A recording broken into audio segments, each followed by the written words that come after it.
pjesa kryesore e cila e ka votuar Erion Veliajn e do që atë ta ketë në krye të bashkisë dhe në krye të detyrës. Prandaj them që janë disa elementë të cilët edhe nuk janë prekur, qoftë edhe nga media. Për shembull, standardet cilësor, patjetër duhet ta bëjnë profesionistët, duhet ta bëjnë juristët.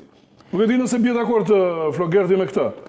Për sa i përket marrëdhënies të institucioneve, okay, le ta bëj masa, por masa nuk është gjithmonë përcaktuese për sa i përket, sepse neve nuk i zgjidhim hallet si Shqipëri, nëse futet Sali Berisha në burg, nëse futet Ilir Meta në burg, nëse futet gjithë qeveria në burg, nëse futet Mulnoka në burg, nëse futet Sali Berisha në burg. Pra, ne kemi një marrëdhënie të jashtëzakonshme me mlefin, kështu që ajo për të cilën unë kërkoj është që këta persona janë përballë asaj akuze të cilët me të vërtet dyshon dhe hetohet, jemi në kushtet që mund të hiqet liria në kushtet që jemi që Erion Veliaj është kryetari i Bashkisë Tiranës dhe interesi publikut është që ai të jetë në krye të detyrës.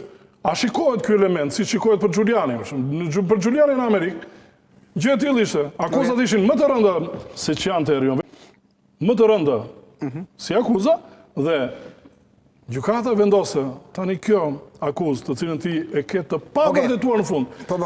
Interesi publikut cili është e don krye detyrës, e dilde.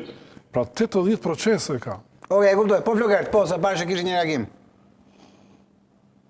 Tani, e para, sa i përket sondazheve dhe barometrit ku unë kam qenë i ftuar atë natë kur është bërë ky diskutim.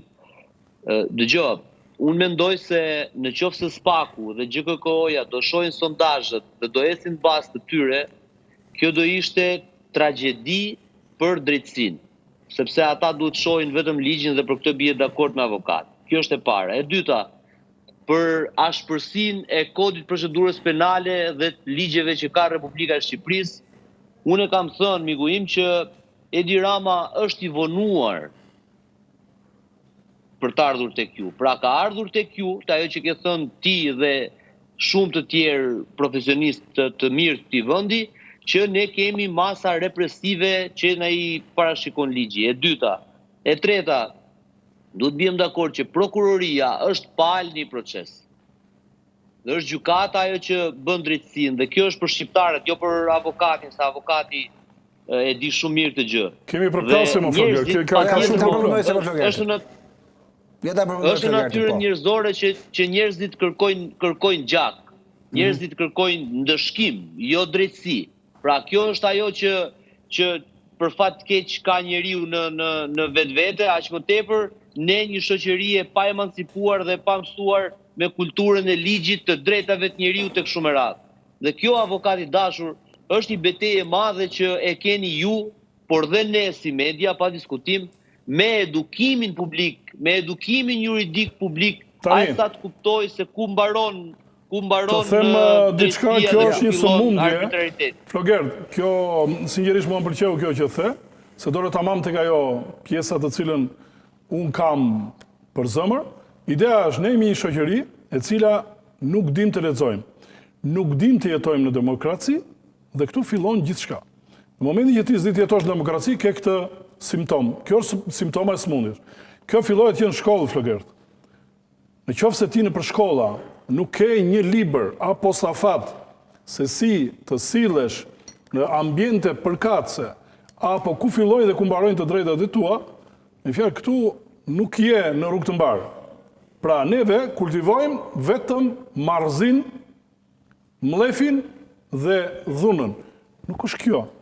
Po ti shikosh, e gjithë kjo dhunë, e gjithë kjo mlef, ja të mbaroj. Ja t'jap këtë. I gjithë ky mlef, i cili po ndodh tani, i gjithë ky mlef, është pasojë e politizimit të shoqërisë. Ka shumë mlef, qoftë edhe nga partitë politike, të cilave duhet u hiqet ai neni, ai paragrafi në kushtetut, që një deputet nuk mban përgjegjësi për ato që flet. Mund të thotë çfarë do. Duhet hequr, se ndryshe këta nuk edukohen. Këta e nxisin dhunën, këta e nxisin urrëtin, këta e nxisin atë për të cilën e sot ne të dy po flasim. Janë këta shkaktarët e kësaj situate. Nuk është se janë juristat apo jo pjesë e intelektualëve. Media ka bërë të vete, media bën emisione tjera. Ka gabime dhe veta një media periferike e cila promovon edhe dizinformimin. Se ka dhe kjo marrëdhënie, nëse ti lejon dhe nuk ke një ligj të posaçëm për shpifjen, ta bësh me ligj të posaçëm shpifjen, ti atëherë ne kështu do vazhdojmë. Flogerti është kështu, ky është kështu. Pra nebe nëse nuk i bëjmë këto, jemi në këtë situatë.